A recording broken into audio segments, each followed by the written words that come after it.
Wudhu. Wudhu is an act of worship which is needed for saying the daily prayers. It's also needed for other rituals, such as the tawaf around the Kaaba during Hajj or Umrah, touching the writing of the Holy Quran, and a few other rituals. Wudhu is performed with water. The water must be tahir, so you can't make wudhu with najis water. The water must be ownerless and not usurped. The water must be pure, like the running tap water in our homes, and it shouldn't be mixed with any other liquids, like lemon juice. So now, how to perform wudhu? There are 4 general steps. Washing of the face, washing of the arms, wiping of the head, and wiping of the feet. And now, let's get to know them in detail. First of all, your intention should be to seek proximity to Allah and nothing else. Then, wash your face from the head's hairline above the forehead to the chin vertically, and horizontally as much as the expanse of your hand between the thumb and the middle finger. Note that you should do the washing from the top to the bottom of the face without the need to soak thick beard hair if you have it. Secondly, wash your right arm from the elbow to the fingertips using the left hand. The direction of washing should be from the elbow down to the fingertips. Repeat this step for the left arm, this time using your right hand. Third, wipe with your right hand while it is still wet the front of your hair, preferably with the palm of your hand, starting from the top of the head to the hairline, excluding the forehead. Note that the wiping area should be completely dry before this step. You can wipe the hair with no need to wipe the scalp. Fourth, while both hands are still wet from the previous steps, wipe your right foot with your right hand from the toes to the ankle. Repeat this and wipe your left foot with your left hand. Note that the wiping parts should be dry, and you are not allowed to use new tap water for these steps. That's it. The wudhu is done, and now you are in a state of tahara. There are a few general instructions which you have to observe performing your wudhu. All the parts of your body which are engaged in wudhu, including your face, hands, arms, top of the head, and feet, should be tahir before making wudhu, or at least they should become tahir while you're washing them. Wudhu must be sequential. That is, the washing of the face should come before that of the arms, your right arm before the left one, and wiping the head before wiping the feet. The wudhu acts should be carried out uninterrupted and without any delay. You should continue the process while the previous washed or wiped parts are still wet. Otherwise, if the delay causes the parts to become dry, the wudhu is void. This is exceptional if they become dry as a result of strong wind or hot weather, while you're continuing in your normal pace. You must do the acts of wudhu by yourself as long as you are able to do so. And if you are disabled or unable to do this, someone else can help you. For example, by lifting your hand and washing your face with it. There must not be any barrier masking your body skin from the wudhu water, such as paint, glue, or nail polish. Using water shouldn't be detrimental to one's health. In such a case, you should perform tayammum instead of wudhu. Finally, a question. What invalidates the wudhu? There are 7 things which invalidate it. Urination, passing stool, breaking wind, sleep, anything that makes you unconscious, such as falling unconscious, or drunkenness. Medium and minor istihada for ladies, and finally, janaba.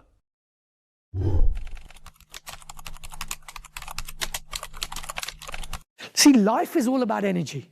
Everything in life is about energy, and in life there's an energy scale of between 1 and 10, where 1 is over here and 10 is over here, but most people play life over here.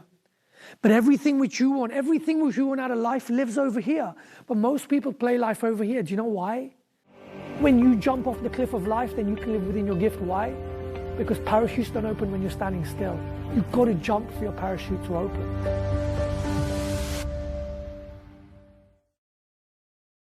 It's comfortable because it's safe. But when you start getting outside of your comfort zone, when you start living over here, life feels very, very, very uncomfortable. And you know, as you want to grow, the one thing which is going to happen is you're going to hit problems. And most people in life, they don't want problems. Imagine this. Imagine if you went to the local hospital right now and you asked them to take a heart trace of you and they put some ECG leads on you. What would your heart trace look like? It would look like that, right? But most people want a life like that. The people don't want those up and down problems.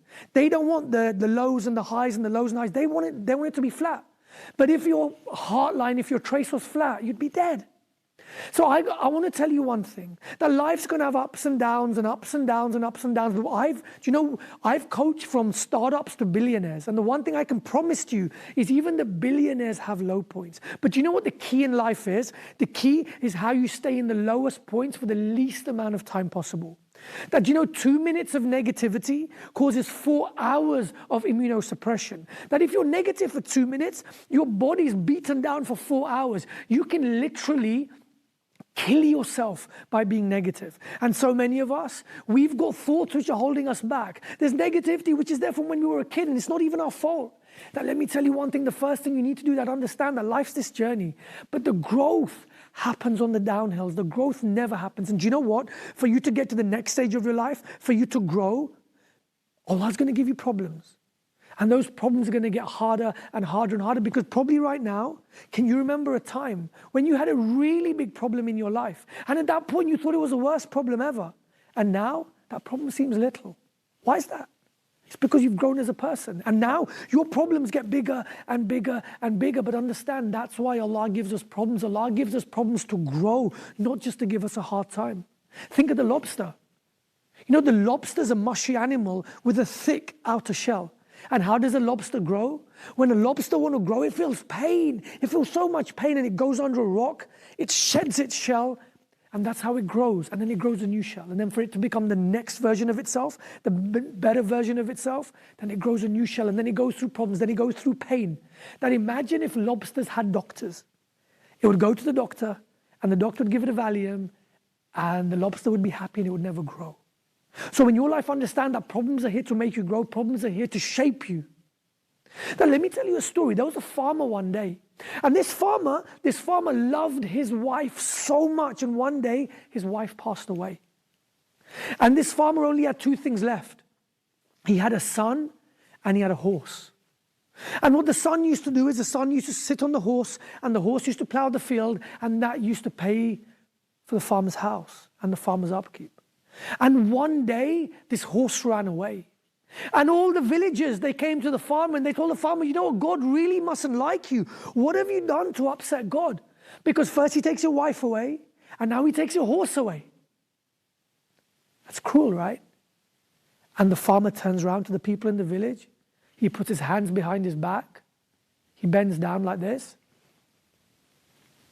And he says, maybe. And all the villagers are stunned. What does that mean? And then the villagers go away. 2 days later, this horse actually comes back. But with this horse, the horse brings back another 3 wild horses with him. And all the villagers come back and they go to the farmer. God must love you so much. What have you done to please him so much? First, he takes the horse away, but now he doesn't bring you back your horse, but he brings you back another 3 horses as well. You're the richest man in the village. God must love you so much. What have you done? And the farmer turns around to the people. He puts his hands behind his back. He bends down. And he says, maybe. And all the villagers are stunned, and then they go away. 3 days later, the son is on one of these wild horses, and he's taming the horse. And all of a sudden, the horse pushes the son against the wall. The son hits his back against the wall. He breaks his legs, and now he's in a wheelchair.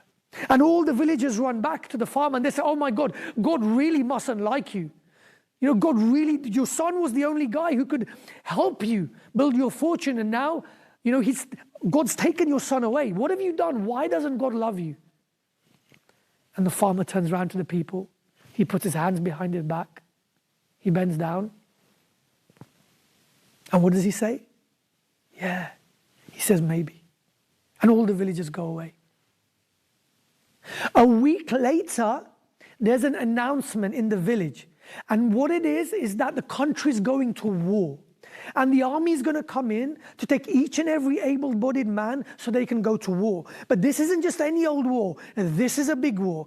The country they're fighting is 5 times the size, and each and every man which enters into this war will never come out alive. So the army comes in, and the army picks out each and every able-bodied man, and he comes to the farmer's house.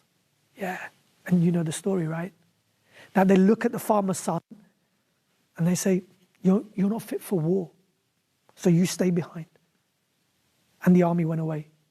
And all the villagers came back to the farm and they said, oh my God, oh my God, oh my God, God must love you so much. All of our men, all of our sons have been taken to war, but your son is the only one who's been spared. God must love you so much. What is it that you've done? And the farmer turns around to the villagers. He puts his hands behind his back. He bends down. And what does he say? Yeah, maybe. And do you know how this story ends? Do you know how this story ends? It doesn't. This story just goes on and it goes on and it goes on. But do you know the moral of the story is? That it's trust the process. Allah has your back covered. That life doesn't happen to you, but life happens for you. And when you understand that, then you ask yourself the most important question, that am I going through life or am I growing through life? And when you start growing through life, then you stop telling Allah how big your problems are, but you start telling your problems how big Allah is. And when you understand that, then life changes, because you understand that your problem is your greatest gift. That don't ever ask Allah for peace, never ask Allah for safety. Don't ask Allah to take your problems away. Ask Allah to make you stronger. And when you ask for strength,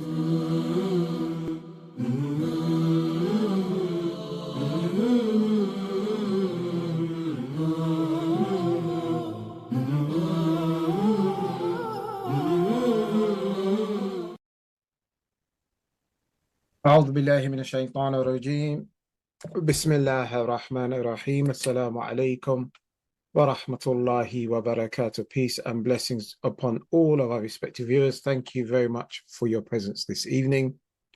Inshallah, we are on air now until just until 9:30, which gives you plenty of time to get your questions in with regards to the topic tonight. Sorry, not the topic. Of course, the topic is broadly speaking, general Q&A. So any questions you have on any topic related to Islam or religion in general, please feel free to get in. And as always, we mentioned that we will try our best to get through all of the questions, time permitting, before the end of tonight's show. The ways in which you can get in touch with us are the same. The SMS and WhatsApp number should be on your screens as we speak. And you also have the opportunity of sending your questions on the YouTube channel, which is now live. Without any further delay, on behalf of all of our viewers, I would like to welcome His Eminence, Sayyid Mohammad Al-Mousawi, to Ahlulbayt TV. Sayyidina, Assalamu alaikum.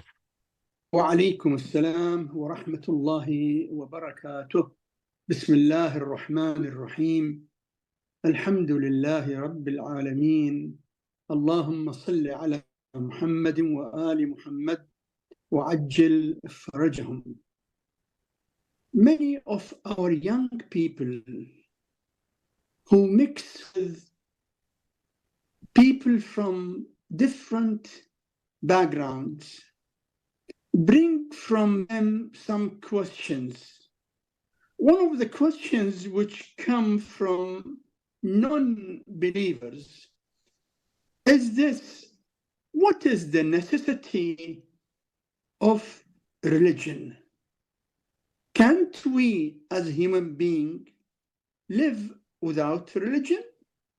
Just abiding the law of the land, and we don't need to believe in any faith or abide to any religion.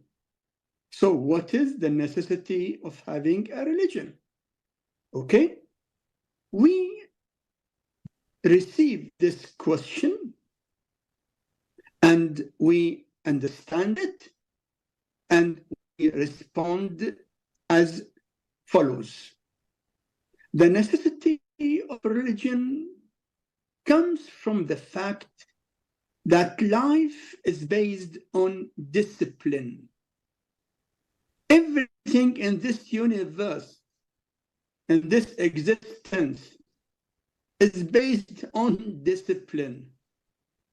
If you look at anything in this universe, you will find discipline in each and every matter and everything, from the skies to the earth, to the ocean, to the seas, to the rivers, to the animals, the plants. Everything is based on discipline. So discipline is must. And when we believe that discipline is must, we believe that our life needs to be disciplined. And the discipline should come from a source which has got the full knowledge about our life and the universe.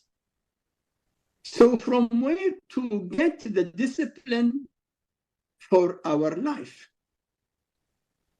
Can we, as human beings, suggest our own discipline to our life?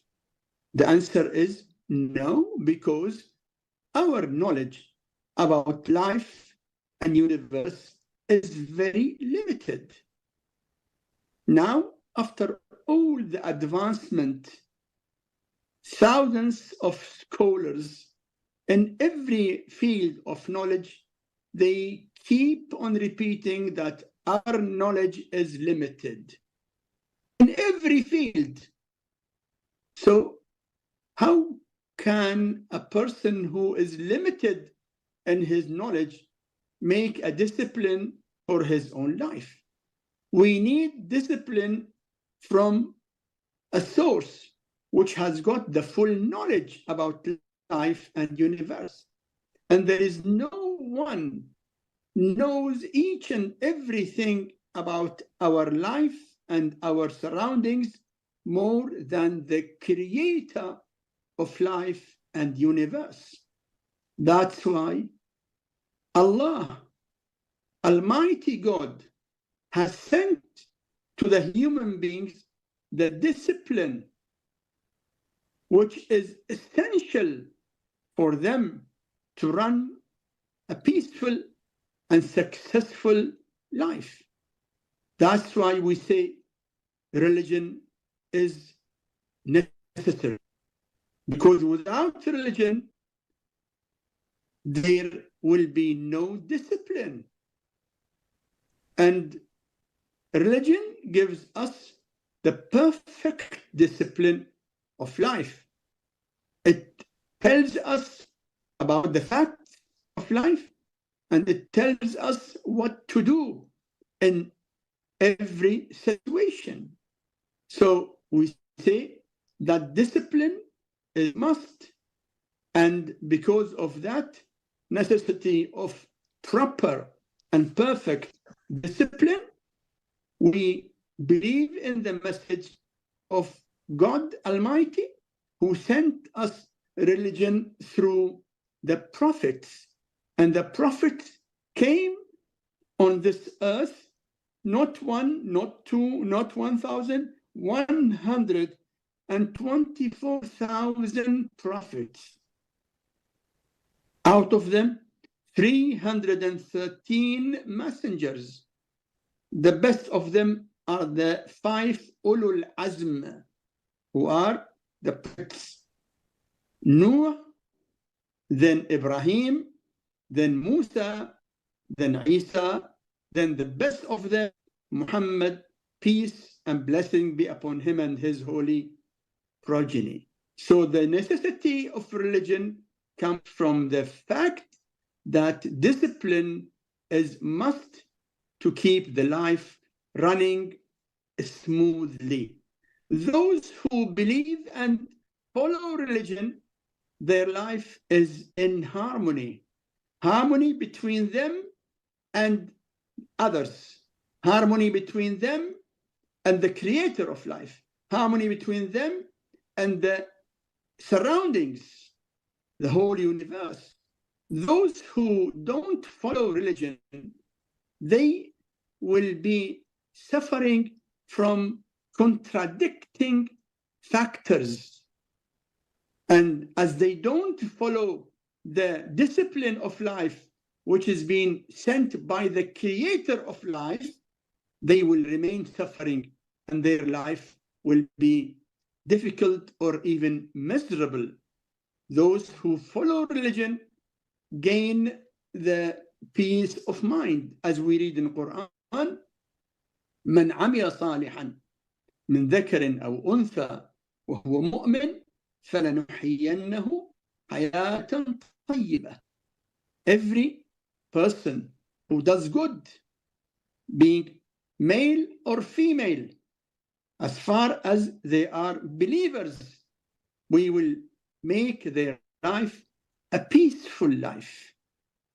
In this life, a peaceful life, and then they will get the best reward after this life. That's why we say that religion in our life is the pulse, it is the oxygen, it is the life. Without religion, life will be miserable, and Allah, the Creator, the Merciful, did not create us to suffer. No, He created us to enjoy the mercy of Allah and to follow the guidance and orders of Allah. Then we will enjoy life with the best levels of harmony. Yes, please. Thank you. I know you touched upon this, but could you just very quickly elaborate, if you wouldn't mind, please? Many of the mu'mineen might say, whether they're young or old, that this great life that you're talking about, we can't see it because we are suffering, whether that's financial woes or when we look at our Muslim brothers on what they're going through, or we look at our peers who are not Muslims, they seem to have better jobs than us, maybe better houses, better cars. So how is it that our life is better than theirs when they seem to be superior to us in almost every aspect of life? Don't look at things superficially. Happiness is not something which is superficial. Happiness is something in the heart. You might find a person who is laughing and joking and jumping and dancing, but from inside he is torn off. That's why you find many well-known people who are immersed in the desires, they end up committing suicide, which means they are not enjoying the peace of mind. We, as human beings, have two ways, either to believe in the fact or to deny the fact. If we believe in the fact, we must submit to the fact that this universe was being created by the most merciful Allah. And He has guided us and ordered us to be on the straight way. He said, إِنَّ اللَّهَ يَأْمُرُ بِالْعَدْلِ وَالْإِحْسَانِ. Definitely Allah orders in justice and fairness. When we follow the orders of Allah in applying justice and fairness, we will gain peace of mind. Don't look only outside. Don't say that non-believers have more money, have better cars, have bigger houses. No, that is something outer. The inner is not clear in front of you, but it is a fact that life with faith is more peaceful from life without faith. We enjoy the peace of mind, even if we are poor, even if we suffer, even if we have got hardships, but our faith provides us with strength and with the peace of mind. We don't fear because we believe in Allah and we are sure that Allah looks after the believers. So my brother or my sister, don't look at the outside, ignoring the inside. Peace and happiness is inside, not outside. And the way of faith, the way of obedience, the way of remembering Allah and obeying Allah is the only way of happiness. And the history of humankind has got billions of examples that without faith, there is no peace of mind. And peace of mind can be achieved only by remembering Allah. As Allah said in Quran, أَلَا بِذِكْرِ اللَّهِ تَطْمَئِنُّ الْقُلُوبِ. Surely, it is only and only remembering Allah gives the heart peace. Yes, please. Thank you. Okay, moving on. Can Shi'as work in technology and artificial intelligence, as people say that if we would learn technology, then we could help our Imam? Why not? I mean, why you doubt the fact? Of course, Shia Muslim, being the follower of the Islam of the Prophet and Ahlulbayt, must work, must achieve, must gain knowledge in every useful field of knowledge, including the artificial intelligence. The AI, the artificial intelligence, is a knowledge. No doubt we need to know about it. We have to search in it. We have to spend time. I mean, our young people should do their best to gain knowledge in every field of knowledge, every field of useful knowledge. We don't go to any harmful knowledge. Like, we don't go to black magic. We don't go to gambling. We don't go to tricks of cheating people. We don't go to any harmful knowledge, but any useful knowledge, any useful field of knowledge, we must work in it and have our share in it. Not only our share, we have to be even more than others, because it is a matter of competition nowadays. More knowledge you have, more powerful you will be. As you know, knowledge is power. And we have to be as powerful as we can. Yes, please. Can you go to Umrah if you have debts? Can you go to Umrah if you have debt? The answer is yes, you can. But as a matter of fairness,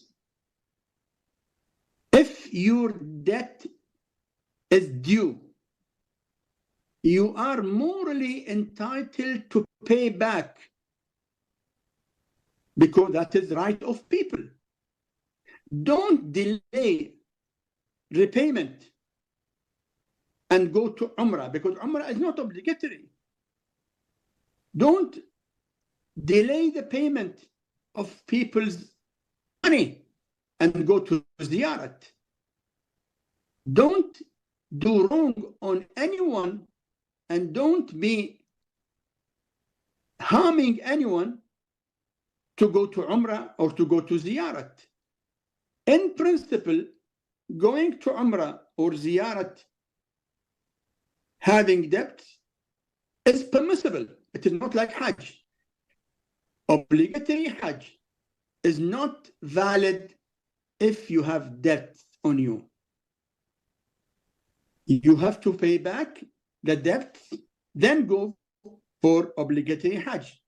Umrah and ziyarat different from obligatory Hajj. But I say morally, don't delay the rights of others. Yes, please. I have done my wajib Hajj, but I would like to go again. Can I do Hajj again for myself? And which niyat should I do? You have done your obligatory Hajj. And now you are thinking to go again for a recommended Hajj. What niyat you should have in your heart for this recommended Hajj? The answer, it is always recommended to go for Hajj after performing your wajib Hajj. In fact, we have got in the authentic hadiths that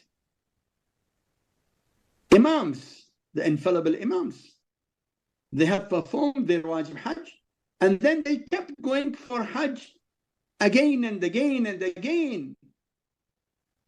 Imam Al-Hasan alayhi salam, after his wajib Hajj, he went 25 times for recommended Hajj. And other Imams also. And they taught their followers to go for Hajj as much as they can. One of the believers came to Imam Ja'far as-Sadiq and told him that I have decided to go every year for Hajj and Umrah, either myself or by sending someone from my family. Imam asked him, did you decide that? He said, yes, I did decide. Imam told him, إذن فأبشر بكثرة المال. Then you take the good news that you will be always wealthy. If you had in your heart the intention to go for Hajj and Umrah every year, either by yourself personally or by sending someone from your family, you will be always wealthy. Okay, now you want to go for recommended Hajj. Great. You can do the Hajj as recommended Hajj for you. And for getting more reward, you can do the intention that this recommended Hajj is on behalf of the Prophet and Ahlulbayt and your parents and all lovers of Ahlulbayt. So either for you only again or on behalf of others, including the infallibles, you will get a greater reward. Inshallah. Inshallah. Excuse me. Will Imam Mahdi, may Allah hasten his reappearance, have children? And if yes, then will somebody from his progeny be the Imam? Will Imam Al-Mahdi alayhi salam have children? Okay, if yes, will his children, will his progeny become Imams? You know, this question of, will Imam Al-Mahdi or does Imam Al-Mahdi have children or not is a matter of discussion among the scholars. we have got two opinions. One opinion says Imam al-Mahdi alayhi salam does have wife, children, and another opinion says no. No. And every opinion has got their own, their own reasons why. So the matter is not related to our life. It is a personal life of the Imam. And because the personal life of Imam al-Mahdi alayhi salam must remain hidden.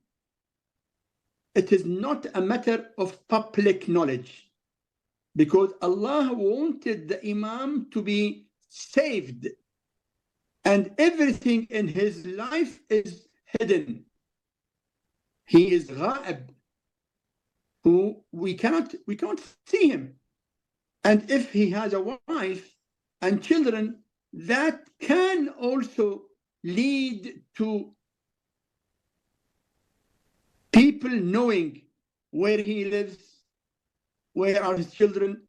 So the principle is this, that Imam al-Mahdi during the occultation is protected by the angels of Allah, and nothing from his life should be disclosed. I advise you, my brother or sister, to leave this question whether Imam al-Mahdi has or he does not have children or wife. Leave it to Allah. It has nothing to do with our responsibility. We are responsible to obey Imam al-Mahdi, because his obedience is obedience of the orders of Allah. Whether Imam al-Mahdi has a wife and children or does not have, that does not change anything in our responsibilities as obedient followers of Imam al-Mahdi alayhi salam. And we leave this issue to its own time. When Imam al-Mahdi alayhi salam will come to the public life again, he will reply this question. We are not supposed to take it and focus on it, because it does not make any change or difference in our religious duties. Okay, thank you very much indeed. Just two follow-up questions, if you permit me, before we continue. Bismillah. Number one, if, of course, like you said, it shouldn't be our main concern, but let's hypothesize and say that the Imam, inshallah, does have children. If he does, surely those children, well, this is me talking now, surely those children would not become Imams on the basis that Allah has told us there will be 12 Imams, or of course Allah has the ability to change that, what we've been told or what we are to believe in, but are we not just to stick to 12 Imams? 12 Imams are known by names. First Imam is Amir al-Mu'mineen Ali ibn Abi Talib alayhi salam. Second Imam is Imam al-Hasan alayhi salam. Third Imam is Imam al-Hussein alayhi salam. Fourth Imam is Ali ibn Hussein alayhi salam. Till we reach to the 12th Imam. 12th Imam is Imam al-Mahdi al-Hujjah ibn al-Hasan. That's it. We don't have more than 12 Imams. Children of Imam al-Mahdi, if, I say if, I cannot claim that Imam has children, and it is not our job and not our responsibility to go into that matter. Even if Imam al-Mahdi has a children, none of his children will become an Imam, because 12 are 12, not 13, not 11, 12. Yes, please. Okay, and very quickly, the second question, which is slightly more sensitive, but A bit like the time of Fir'aun, or even the time of the 12th Imam, we saw the enemies of Musa alayhi salam, or the enemies of the 12th Imam, would go about trying to find this individual so that they could kill this individual and bring an end to the prophecy where the oppressors will no longer be in charge. Do we surmise that something similar is happening in this day and age with regards to the 12th Imam? Always, not only in this age, always from the time of Imam Hassan al-Askari alayhi salam, the 11th Imam.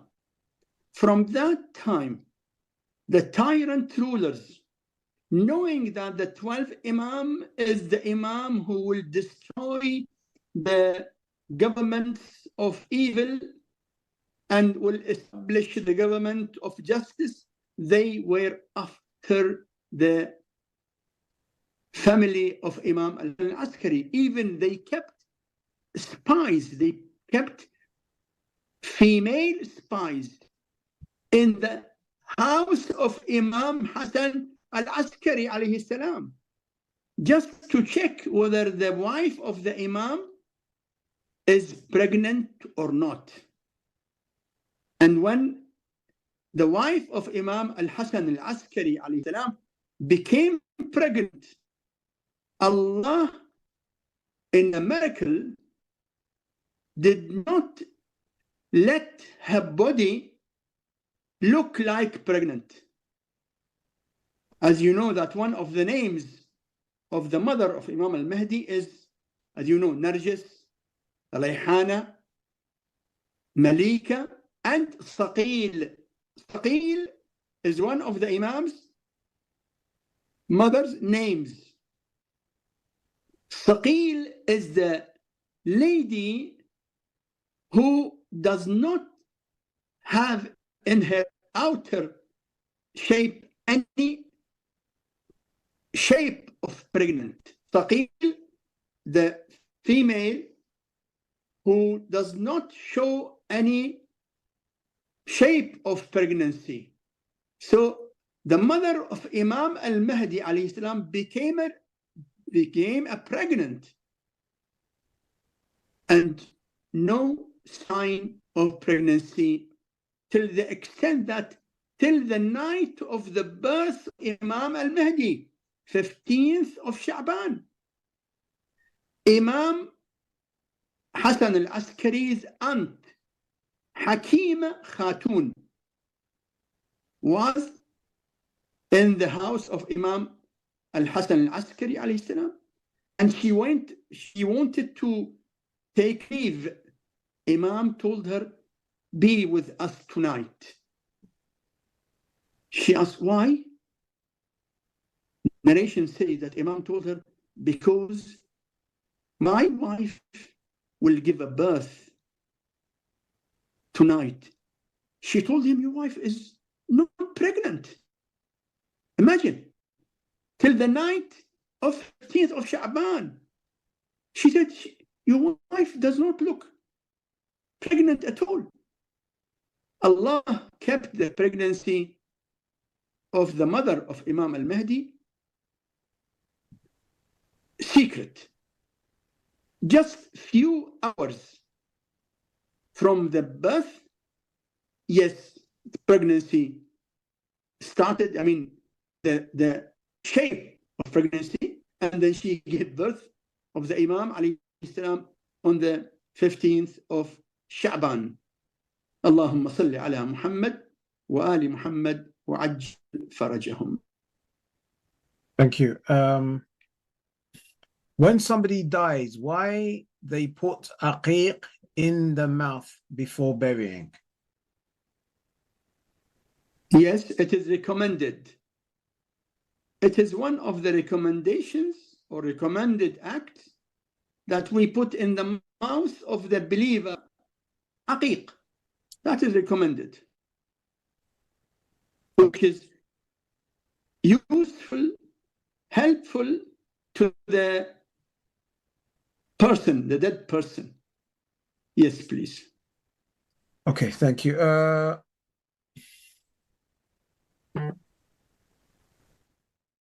I want to learn about businesses.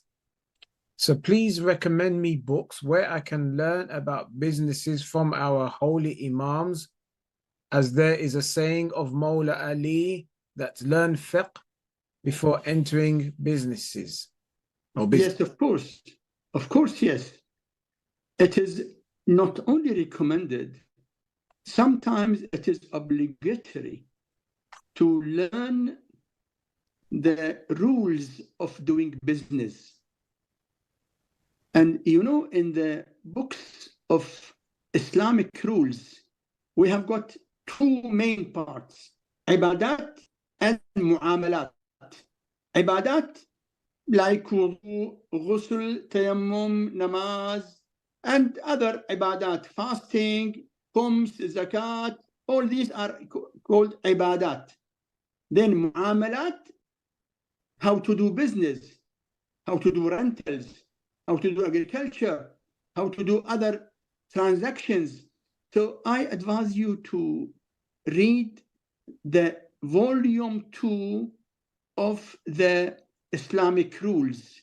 It shows you how to do business and how to avoid unlawful business.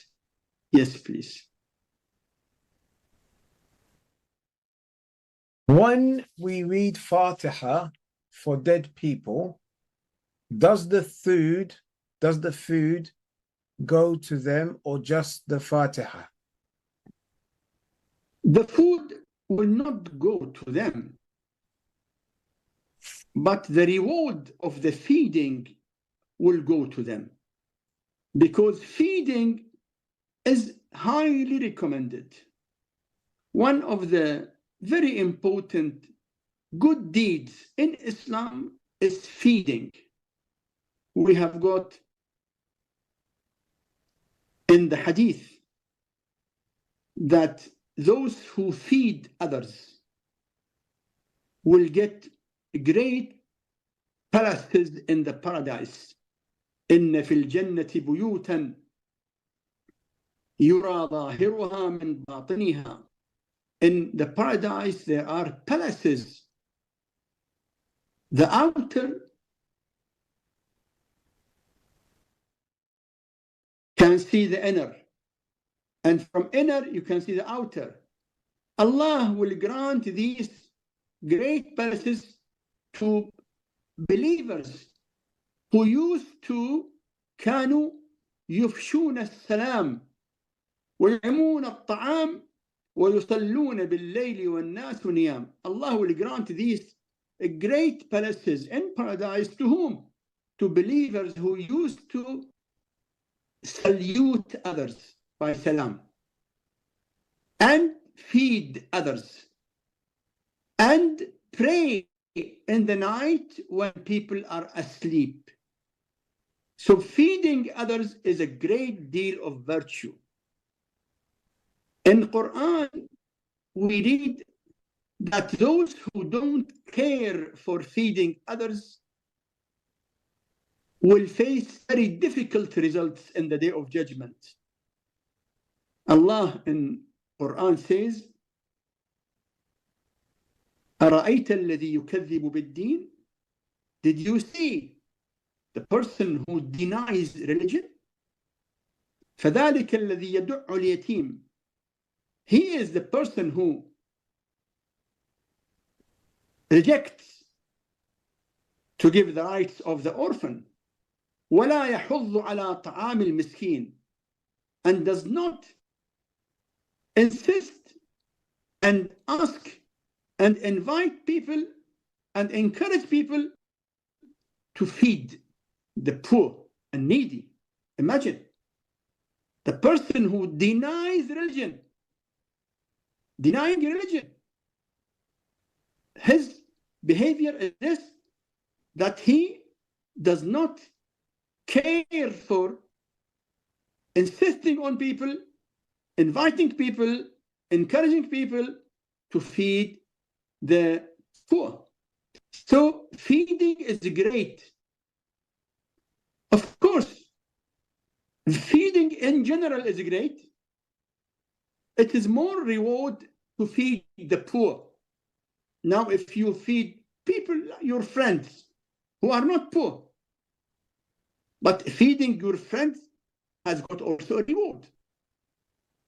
But when you feed the needy and poor, the reward will be much more. So when you feed and gift the reward to the deceased, to the late person will be very happy because of the reward of feeding. Yes, please. Thank you. What dua for marriage?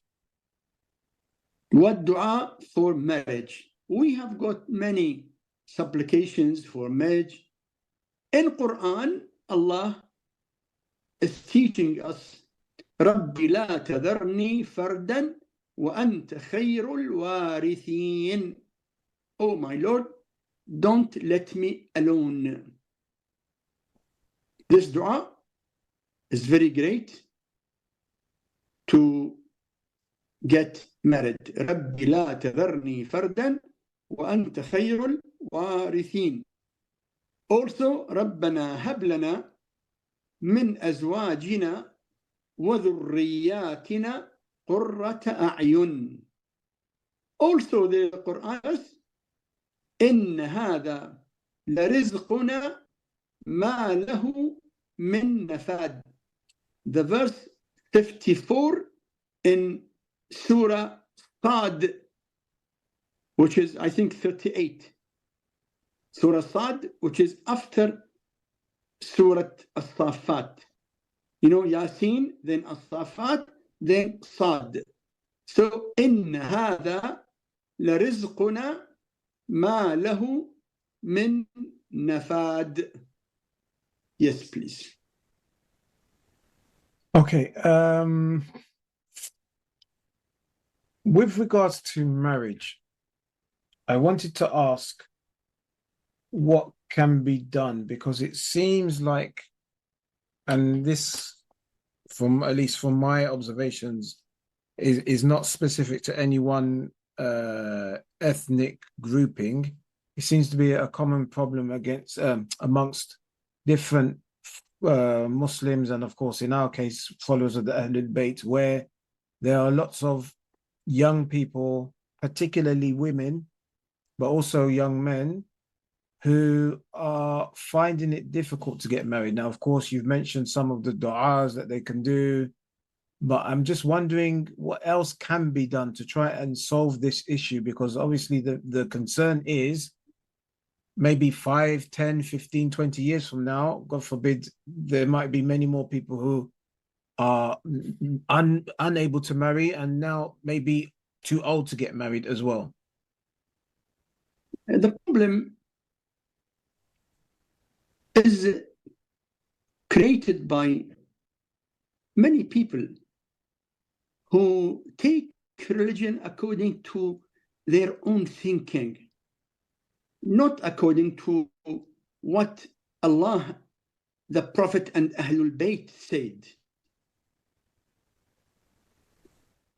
Nowadays, many people look at marriage with their own conditions. I mean, marriage, according to them, must be from his own community, from his own ethnicity, from his own language, mother language. And these are something not existed at all in the real teachings in Islam. The Prophet and Ahlul Bayt alayhim salam, in their own marriages, they did not look to ethnic background or language. You see, we have got the wife of the Prophet, peace and blessing be upon him and his holy progeny, from Egypt, from Christian family, from Jewish family, Safiya bint Huyay bin Akhtab. nice lady, very respected lady. Her father was Jewish, but she was a very good believer in Islam and the Prophet of Islam. The Prophet himself did not follow the cultural restrictions. Nowadays, the restrictions have been imposed by people on themselves. The infallible Imams, they got married from Africa. We have got many of the Imams, their wives were from Africa. Nubiya. Nubiya means from Africa, because Nuba or Nuba, Nuba is Africa, a place in Africa. So when the Imam got married from Africa, and he is from Medina, and mother of the Imam means son of that Imam, his mother is from Africa. We don't have any restrictions on that. Nowadays, people are suffering just because of their own self-made and self-implemented conditions which do not have foundation in the real teaching. Tell your friends to go back to the original teachings of the Prophet and Ahlulbayt. Then marriage will be more easy and more blessed. But when people want to insist on their cultural restrictions, they have to face the consequences. May Allah help all the mu'mineen and mu'minat to get married in a good way and have happy life and blessed children, inshallah. Inshallah. What does it mean when you suffer for a higher purpose? And is it true, the more your faith, you suffer more when you become Shia? What it happens when you... What does it mean when you suffer for a higher purpose? Suffer means... Suffer. Oh, suffer. Yeah, okay, suffer. And is it true, the more your faith, i.e. the stronger your faith, you suffer more when you become a Shia? I mean, in principle, suffering is part of the exams of our life. Allah in Quran says, أَحَسِبَ النَّاسُ أَن يُتْرَكُوا أَن يَقُولُوا آمَنَّا وَهُمْ لَا يُفْتَنُونَ? Did people think that they will be left without exam? No. Every human being in this life has to go through tests and exams.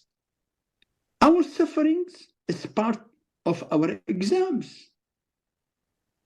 When we suffer more for the sake of the truth, for the sake of Allah, for the sake of loving the Prophet and his holy progeny, that suffering will make us earn more degrees and greater reward. Yes, the hadith says, أفضل الأعمال أحمزها.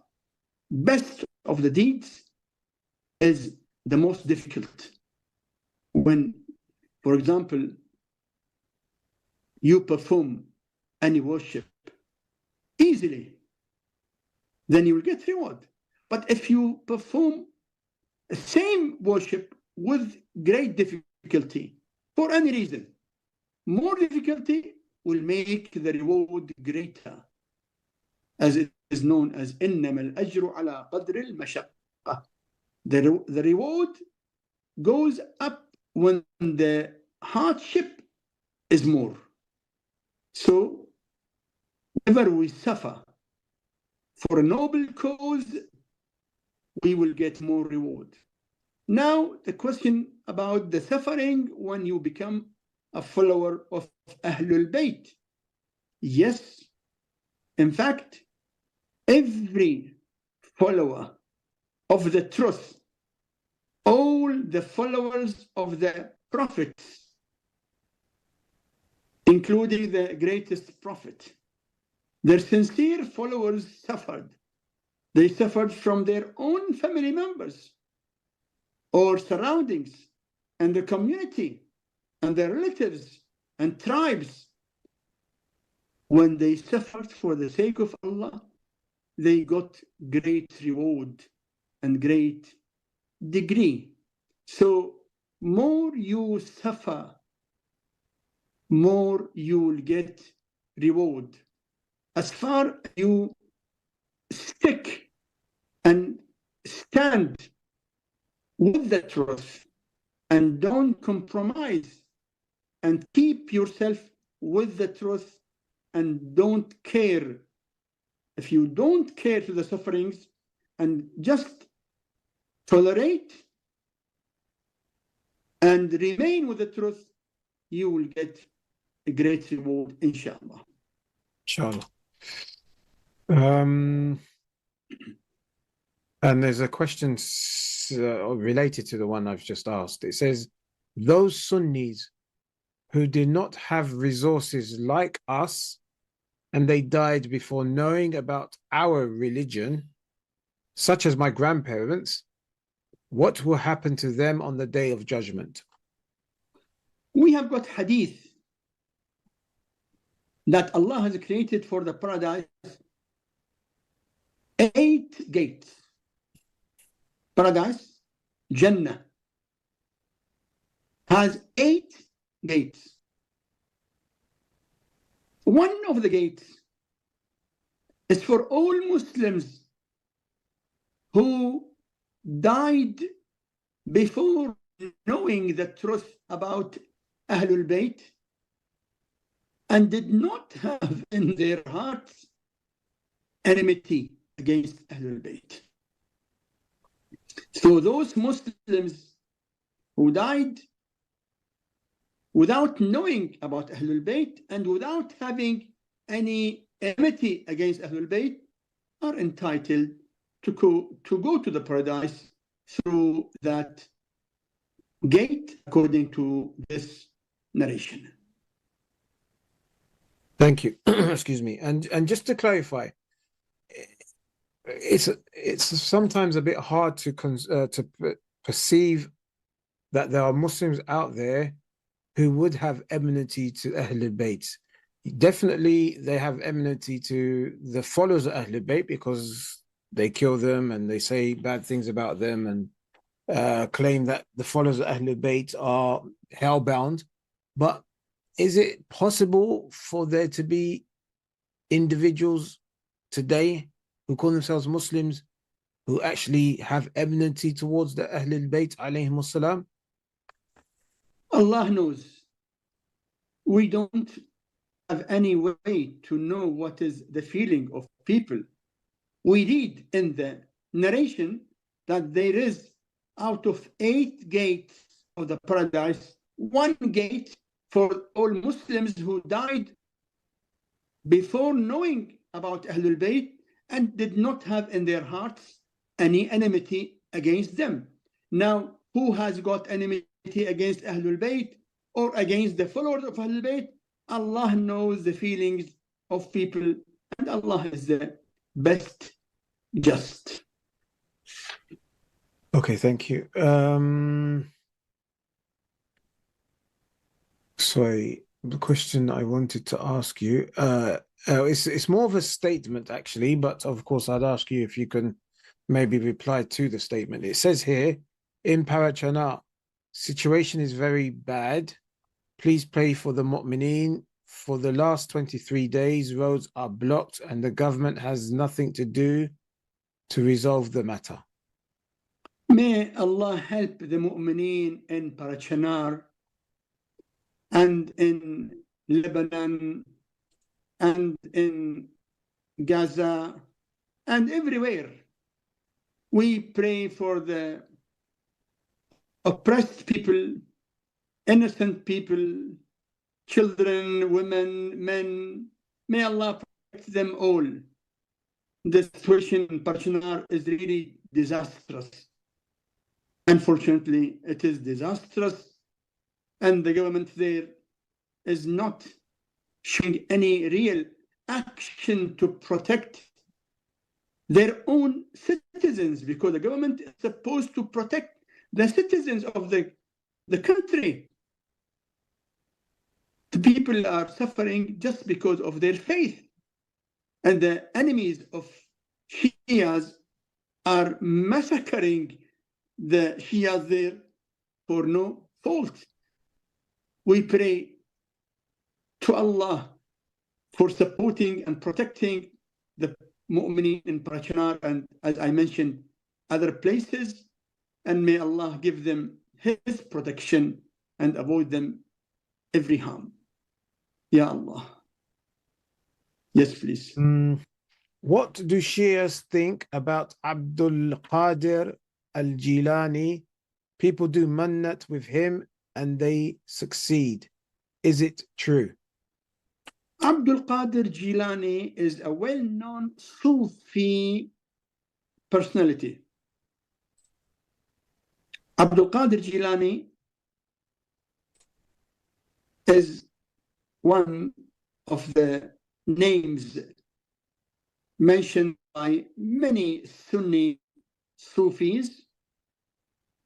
According to them, he is Ghaus A'zam. They call him in the subcontinent Ghaus A'zam, and they celebrate his birth anniversary and his Urs in a great way. For the followers of Ahlulbayt, we respect all the scholars and all the pious servants of Allah, but the infallible Imams are 12 only, not 13, not 14. Infallible Imams. Infallible Imam means the real successor of the Prophet. 12. First is Amir al-Mu'mineen Ali alayhi salam, and last is Imam al-Mahdi alayhi salam. The infallible Imam is the divine leader. We must obey their orders because they are the real successors of the Prophet. As the obedience of the Prophet is compulsory. In Quran, أطيعوا الله, obey Allah, وأطيعوا الرسول, obey the messenger, وأولي الأمر منكم, and obey the divine leaders who are the successors of the Prophet. So we obey the Prophet, and after the Prophet, the 12 infallible Imams. Abdul Qadir al-Jilani is not an infallible Imam. Yes, he is a very well-known Sufi personality. We respect the feelings of our Sunni Muslim brothers, and they have got their own ideas, and we respect their ideas, but our following, our obedience is for the 12 Imams after the Prophet, and we don't believe that any of the great ulama can be like the Imam, the infallible Imam. Even our own great ulama, we have got great ulama like Sheikh al-Saduq, Sheikh al-Tusi, Sheikh al-Mufid, great ulama in our history, our Shia Islam. But we don't take any of our great ulama like the infallible Imams. Yes, please. My father and his brother have a dispute, and my father has not met him for 6 years. And he also, while mistakes is from both sides, so are we being sinners as we do not attend their weddings and functions? It is unfortunate to know that two brothers are away from one another because of a dispute. But you must maintain relationship with your uncle. Your father is unhappy with his brother. That does not justify you to be away from your uncle. You must contact him. You don't need to contact him openly, because sometimes your father can be unhappy with you, and you should not cause insult to your father. You must be in touch with your uncle in any suitable way without causing hurting or insult to the feelings of your father. But you must keep contacting your relatives, all of them, whether they are happy with your parents or unhappy. Your responsibility is to maintain good relationship with all your relatives. Yes, please.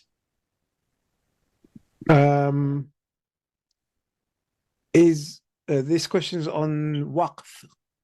If I have a low rented property, is it possible to declare a trust of that property? The property belongs to the government-owned company. Waqf has got conditions. One of the conditions of waqf that the property must be owned by you, not rented. لا وقف إلا في ملك. There's no waqf, but only in an owned property, means ownership. So you mentioned that it is rented, and no waqf of a rented property.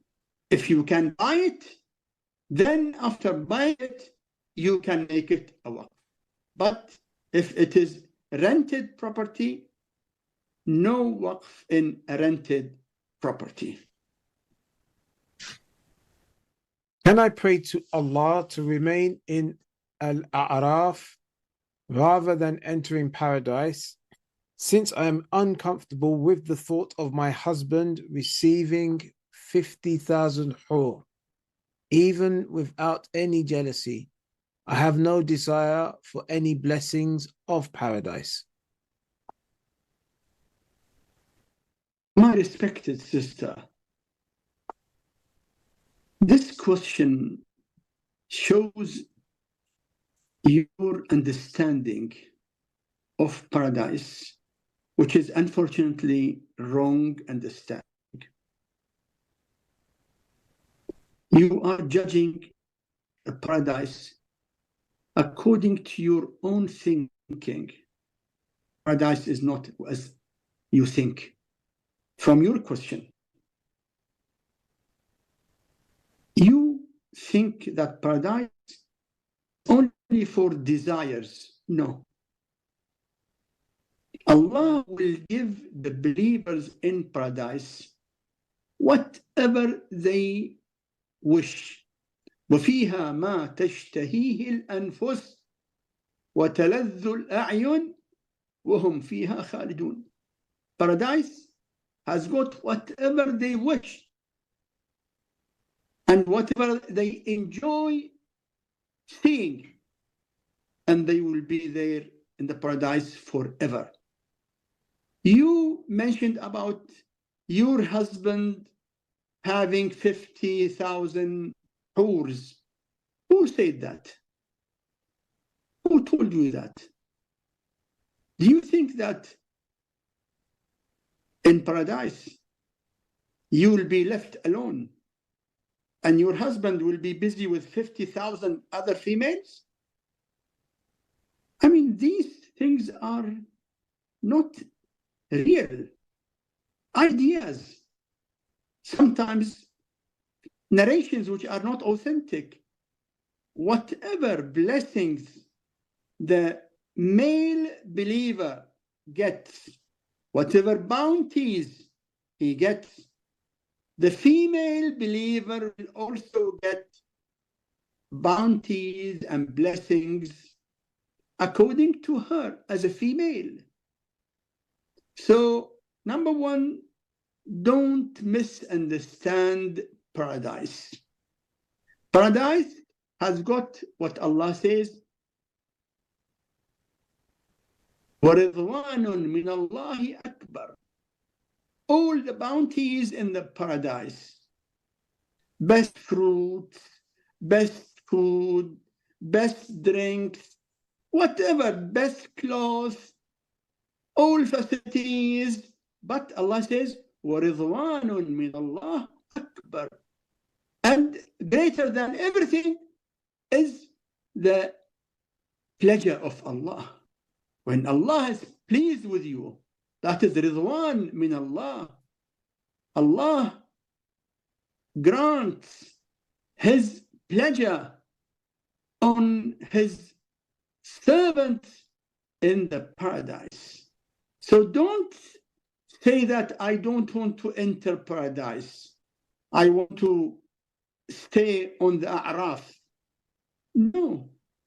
Allah created paradise for male and female, both of them, as far as they are sincere believers, obedient to Allah, they will get the best of their thinking and more than what they think in paradise.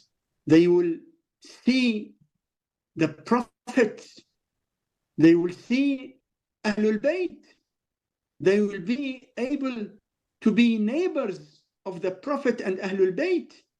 They'll have the great honor of talking to the Prophet and Ahlulbayt. They will have blessings which are countless, no limit to the bounties and blessings in the paradise. Keep aside the misunderstanding and focus on the reality of paradise in the Quran and authentic hadiths from the Prophet and Ahlul Bayt. May Allah grant us paradise by Muhammad and Ahlul Bayt alayhim salam, and avoid us the hellfire and every act which can lead to the hellfire, and grant us the good deeds and good faith which lead us to the paradise, inshallah. Inshallah. Okay, thank you. What are your thoughts on those who say that taqleed is not allowed and all maraja' are also not allowed? All maraja' are not allowed.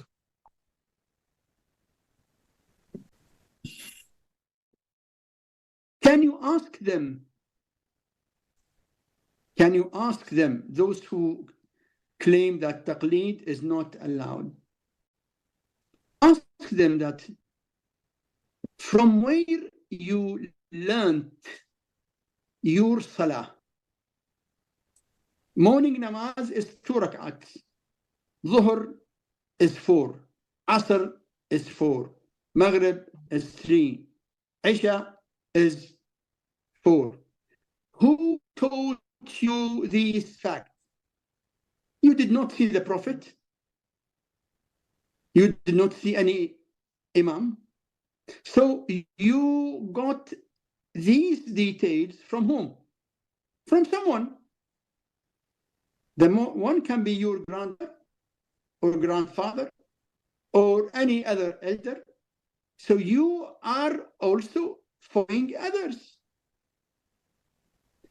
You practically follow others. Taqleed is following not only others. Taqleed is following the most learned. So while you are doubting the authenticity of taqleed, you are practicing taqleed of people who are not knowledgeable enough. So you are practicing taqleed, means following others, and objecting on following the knowledgeable. This is something which contradicts itself.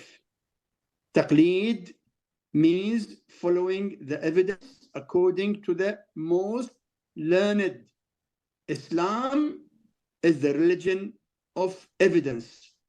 When we practice any religious act, it must be supported by evidence. And best who know the evidence are those who are more knowledgeable, who are called marja' of taqleed or maraja' of taqleed. So taqleed for everyone who is not specialized is obligatory. And without taqleed, your act will be without evidence, without support. So do you want to act without evidence or with evidence? Of course, you would say with evidence.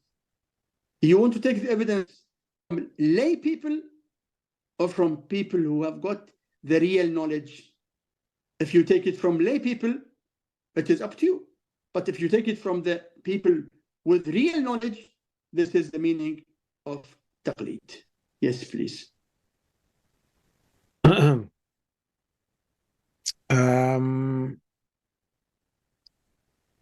People and astrologers are saying that the world will end in 2030 and Imam Mahdi will appear in 2025.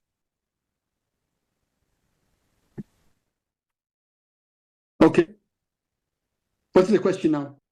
I guess that was it's a statement. Okay. I guess. I mean, please comment. My comment that obviously the hadith says كذب الوقاتون. Those who give timings are lying.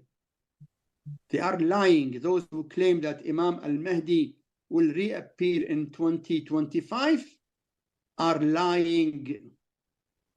And those who claim that the whole world will end in 2030 are also lying, because Imam al-Mahdi will reappear whenever Allah allows his reappearance, and Imam al-Mahdi will establish the government of peace and justice all over the world. And the government of Imam al-Mahdi will long as the government of injustice. The length of the government of justice won't be less than the length of government of injustice.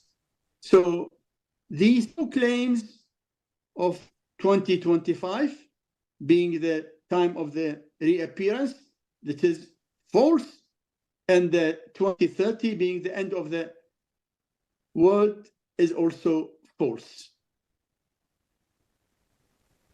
Did the companions of Isa alayhi salam, to whom Allah sent down food from paradise, die as believers? You know, in Quran, in Surah Al-Ma'idah, in Surah Al-Ma'idah, وَإِذْ قَالَ الْحَوَارِيُّونَ يَا عِيسَى, when the disciples of Isa, هل يستطيع ربك, do your Lord, or does your Lord able to send on us from the sky من السماء مائدة, مائدة من السماء, table of food from the sky, تكون لنا لأولنا وآخرنا. Isa alayhi salam, the Prophet Isa alayhi salam, prayed to Allah. Allah said, قال الله إني منزلها عليكم. Allah said, I'm sending it for them. Allah mentioned that, but after I send it to them, anyone from them who disbelieves, لو عذبنه عذابا لا أعذبه أحدا من العالمين, he will be punished a punishment which is not being punished to anyone before him in the world. So those who ask for the Ma'idah, table of food, they got it from Allah. But not all of them were grateful. We have got in the books that some of them were grateful and some of them were not grateful. Yes, please. If parents are financially well off, is it acceptable for them to insist on monthly financial contributions from their sons, especially knowing that this requirement causes financial hardships for their sons? We have got in the life of the Prophet an incident of a man and his son. The son was wealthy and he kept some money with his father. Then the son disputed that money with his father. So both of them came to the Prophet, and the father was upset with his son on this matter.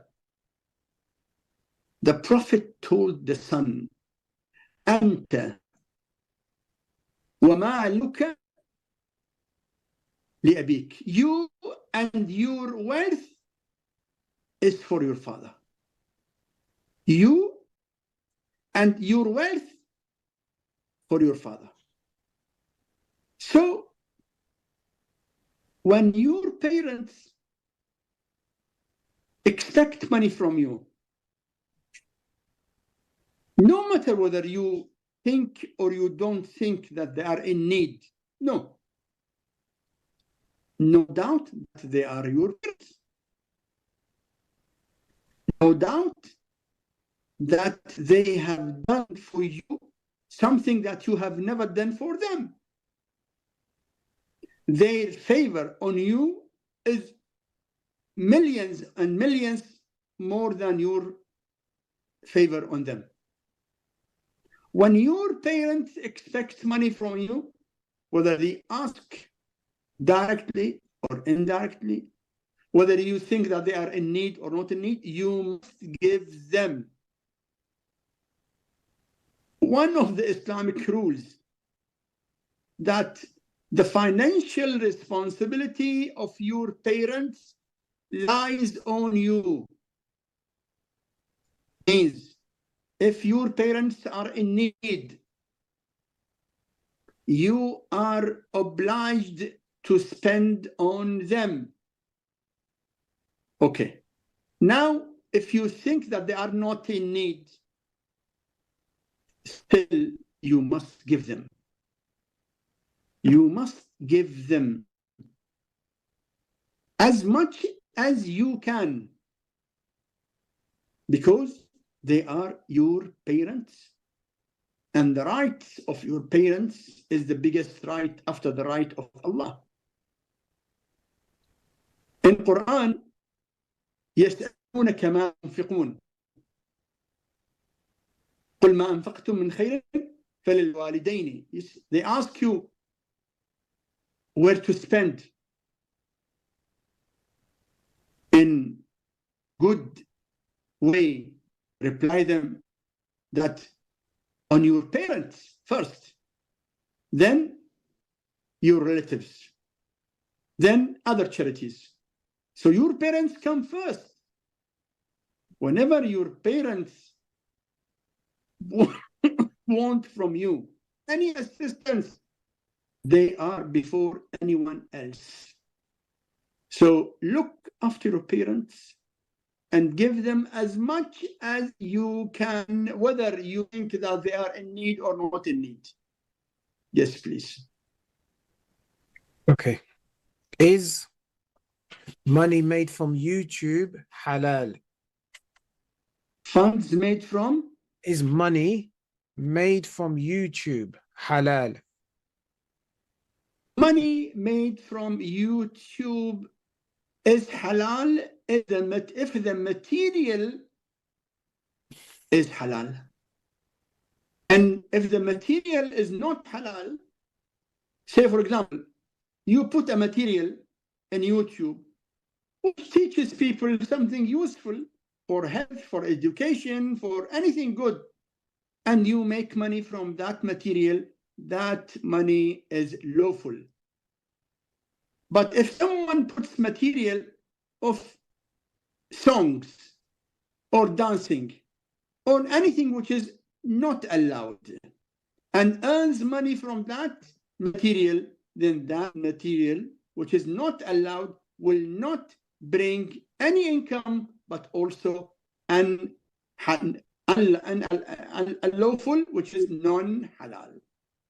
So it depends on the material that you put the cause of the income. Lawful, then lawful income. Unlawful, then unlawful income. Okay, thank you. A friend of mine has named his son Omar. Is this permissible for us Shia? Please repeat. I think the line is not too clear. A friend of mine has named his son Omar. Is this permissible for us Shia? Of course. We have got the name of Umar. In our own mu'mineen, we have got many of our authentic narrators who narrated from Ahlulbayt alayhim salam with the name of Umar, and even we have got Muawiyah. So it is not something which goes to one person. It is a name. So your friend who named his son after this name didn't do anything haram, but he should understand that if he meant a person who attacked Fatima Zahra alayhi salam, thinking that he was okay in attacking Fatima Zahra and in his stands against Ahlul Bayt, then that is wrong. But the name itself, it is not haram to use any name. Okay, thank you.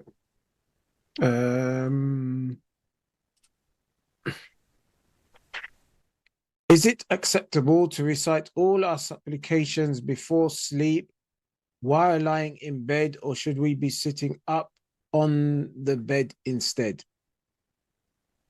You know, it is highly recommended before going to bed, when you are on bed, to recite some recitations. Most importantly, tasbih of Fatima alayhi salam. In fact, in the hadith, that don't sleep before reciting the tasbih of Fatima, which is 34 times Allahu Akbar, and 33 times Alhamdulillah, and 33 times Subhanallah. Also to recite Surah Al-Falaq and Surah Al-Nas. Also to recite Surah Qul Huwa Allahu Ahad. Also to repeat Astaghfirullah. Repeating Astaghfirullah. And we have got many other recitations. يفعل الله ما يشاء بقدرته ويحكم ما يريد بعزته. We have got many supplications to be recited before sleeping. The question is, permissible for us to go on bed and recite, or we have to be sitting aside and reciting, then going to bed? The answer, both are permissible. But sometimes when some people lie on their bed, they sleep quickly and they don't complete the recitations. If you are sure that you can complete what you want to recite, the recitation and supplication, before sleeping, then okay. But don't sleep before completing what you want to recite. My mother has cancer, and every few months she undergoes a nuclear scan where radiological solutions are injected into her body. Does this scan or the injection break her fast? No injection breaks the fast. Injection is injection. It does not go from the mouth in the body, in the stomach. So any type of injection does not break the fast. Of course, keep in mind that enema also breaks the fast, which is the anal enema in some medical cases. So injection does not harm fasting. Yes, please. Is it allowed for a boy to sleep in the same bed with his mother or sister after he has reached the age of puberty? It is not good. Not good for a child who is baligh to sleep with others having same cover. It is not good. It is not useful and not good for the child himself or herself if the child is baligh. Yes, please. Can I make dua so that I'm able to live until I see Imam Mahdi reappear? As I believe this could strengthen my faith a lot. Please repeat the question. Can I make dua that I live until the reappearance of Imam Mahdi? Can I make a dua? Yes. Can I make a dua that I live to see the reappearance of Imam al-Mahdi alayhi salam? Of course, every mu'min should make such dua. All of us read, Allahumma ari tal'at al-rashidata wal-ghurrat al-hamida. Every mu'min, you know, this is what we call it dua al-ahd. Dua al-ahd means the supplication of the promise or the commitment in which we seek from Allah, oh Allah, show me the face of my Imam. So every mu'min seeks from Allah to make him alive till he is able to see the face of Imam al-Mahdi alayhi salam. But with the dua, the mu'min always obeys the Imam and makes himself always a sincere servant, serving the Imam and serving the followers of the Imam, not only seeking to remain, but practically to be a an obedient follower and servant of the Imam alayhi salam. Is wudhu valid with hurqus and henna? If hurqus and henna is applied? I know henna. I don't know what is the meaning of hurqus. Apparently it's like a black ink used in the Maghrib area. Okay. I mean, if you apply on your body, on your skin, on your hands, henna, or any color, only color alone does not harm wudhu, because color does not have a layer which stops water from reaching the skin. If the color is thick with a layer, then that layer stops water from reaching the skin. That will be a problem. Wudu will be invalid if there is a layer. For example, see the varnish of the nail varnish. Yes.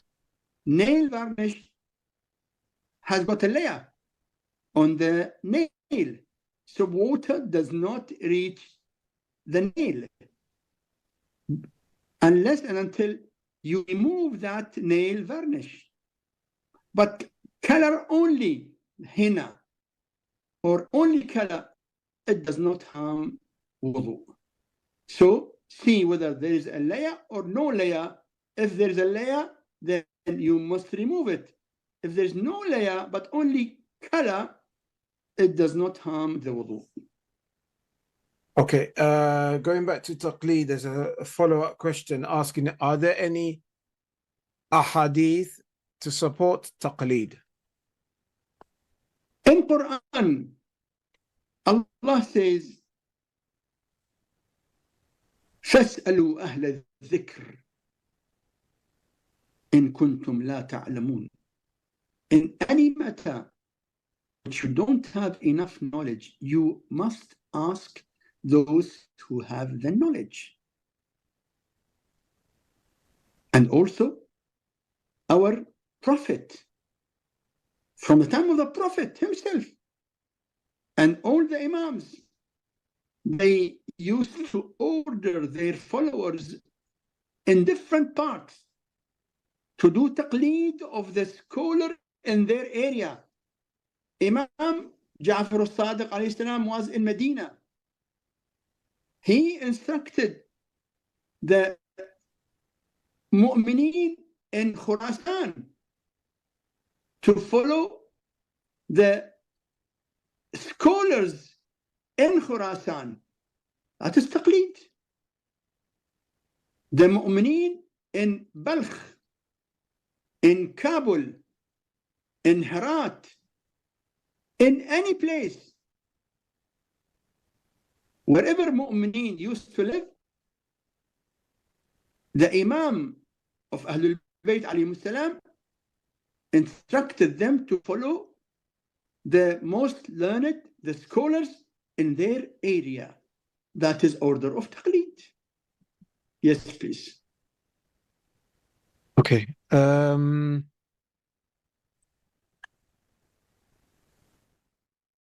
I made an oath by Allah's name not to commit a particular sin, but I broke it, and the sin lasted only a few seconds.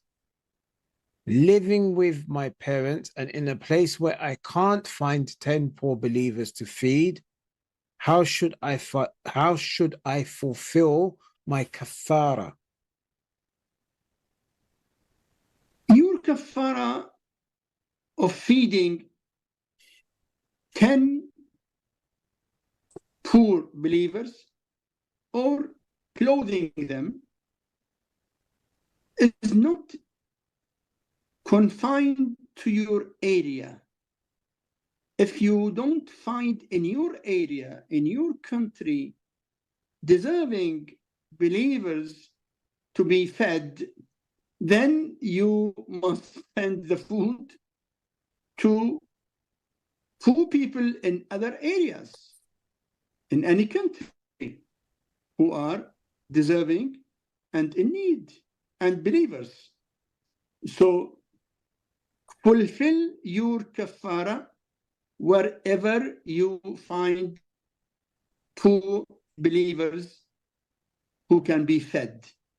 Yes, please. Okay.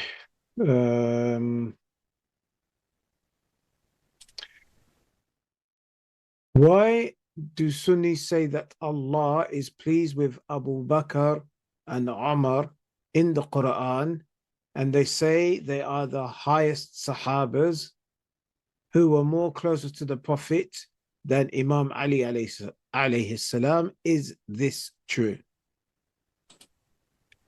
I want you to ask the person who claims that to prove it.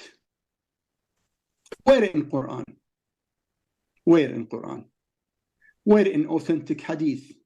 No doubt there were many trials to fabricate narrations for political reason, because the government of Saqifa wanted to justify why they kept Ahlulbayt aside and took over the authority. They want to justify that. So they fabricated a lot of narrations in favor of A or B or X or Y or Z. But when you take the narration and analyze them, you'll clearly find out that these fabrications or narrations were fabricated for political reasons. If you want to go the evidence, you will find that no one at all was praised in Quran after the Prophet of Islam, but Amir al-Mu'mineen Ali alayhi salam. Even Ahmad ibn Hanbal, the leader of Hanbali sect, he openly said that no one from the companions at all have been praised by authentic hadiths like Ali ibn Abi Talib. That is the statement of whom? Ahmad bin Hanbal. So that is the reality. Leave aside what XYZ people say. And after all, we are open to any discussion.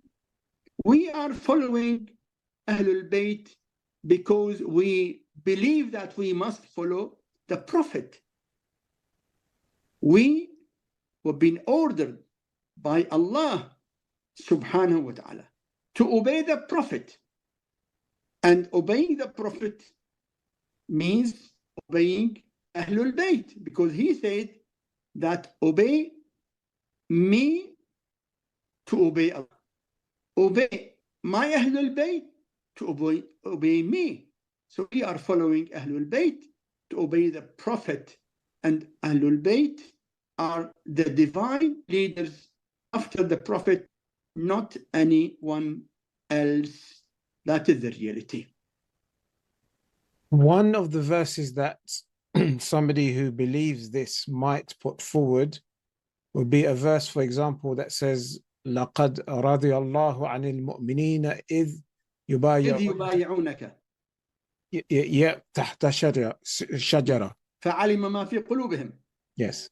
Then, if you read the verse, you read the verse and read the next verse, you will understand it is not a praise to everyone. It is praise to a situation, and Allah mentioned that anyone from them who will turn back, he will be turning back against himself. So let them read the verse and the verses after it to understand. We say that among the companions, many pious companions were there, but not all of them were pious. In Quran, Allah mentioned clearly that many of the companions used to leave the Prophet while he was giving the sermon of Friday, خطبة الجمعة. وإذا رأوا تجارة أو لهوا انفضوا إليها وتركوك قائما. The Prophet used to give and deliver the sermon of Friday, and while his sermon, they used to hear the drums of the trade caravan and used to leave the Prophet and run away from him and go to the caravan of the trade. You know how many of them did not leave the Prophet? Bukhari narrated that those who did not leave the Prophet were just 12. Just 12. You know how many companions were in Medina? 3,000 out of all the companions who used to pray with the Prophet Friday prayer. The people who remained with him were just 12, and majority ran away. So can you claim that all of them are sane? No. Good people are good, and some people are different, and it is a matter of the percentages up to the degree of the faith in their hearts. Okay, thank you very much. I've just got 6 minutes left, so maybe try and squeeze in a couple of more questions, time permits. Yes, please. Yes, Did please. the Prophet Muhammad, peace and blessings be upon him and his holy progeny, and the Ahlulbayt, alayhim salam, have temptations to do sins, and why are they more greater than anyone or any other prophets and people? Did the Prophet and Ahlul Bayt Have temptations to commit sins, and why are they greater than anyone else and any other prophet? Number one, the Prophet and Ahlul Bayt did not have any temptation to commit any sin because they are the best creatures of Allah, and because of their dedication to Allah, they never tempted to commit any sin. The love of Allah in their hearts was the maximum, and their knowledge is the maximum, and their sincerity was the maximum. So there is no question of temptation towards any sin. The second part of the question, the Prophet of Islam and his holy progeny Ahlul-Bayt are the best of all the creatures, all the prophets before the last prophet, means Nuh, Ibrahim, Musa, Isa. No prophet is like the Prophet of Islam in his greatness. No prophet at all. He, the Prophet of Islam, Muhammad, peace and blessing be upon him and his holy progeny, was the best among all the prophets. He was the master of all the Sayyidul Anbiya wal Mursaleen, the master of all the prophets and messengers. Yes, please. Okay, final question. When you say the 12 infallible Imams, does that mean anyone else, for example, Zainab, alayhi salam, is not infallible? And why are they not infallible? What is the difference between infallible and not infallible? The infallibility of the Prophet of Islam and his Ahlul Bayt is the maximum, the highest degree of infallibility. Allah made it obligatory on every believer to Allah, to obey the messenger and to obey the infallible Imams after the messenger. That is the availability of the 14 infallible. The greatness of Lady Zainab is the greatest among ladies, but the greatness of Lady Fatima is greater than her mother, than her daughter Zainab alayhi salam. So infallibility has got its top for the Prophet and the 12 Imams and Fatima alayhi salam. Other great ladies are great, but not the degree of the 14 Ma'sumin alayhim as-salam. Okay, thank you. If I could ask you for a conclusion, please. Allahumma salli ala Muhammadin wa ali Muhammad. The hadith says, enlighten your houses by reciting Quran. Nawwiru buyutakum bitilawatil Quran. You know, you have light in your house. What about the light of Quran? Recite Quran at home every day, even for a few minutes. Those who cannot recite Quran, they can run recording or from their telephone. Recitation of Quran at home is light which drives away evil and which brings blessings and brings also more angels. And it is light in this life and light in our qabr and light in the day of judgment. Keep this in mind. Enlighten your houses by reciting Quran. Nawwiru buyutakum bitilawatil Quran. Allahumma salli ala Muhammad wa ali Muhammad wa ajil farajahum. Don't forget the first day of every Islamic month, which is tomorrow, 2 rak'at, salat of the beginning of the month. First rak'at alhamd and 30 times Qul huwallahu ahad. Second rak'at alhamd and 30 times Inna anzalnahu fi laylat al-qadr. Then pay a sadaqah for the safety of the whole month, inshallah. Allahumma salli ala Muhammadin wa alihi wa ajil farajahum. Thank you very much indeed, Sayyidina. And of course, as always, to all of our viewers, inshallah, we'll see you again soon. Apologies, didn't get a chance to answer or to put all your questions to our respected scholar. Next time, inshallah. Until then, assalamu alaikum wa rahmatullah.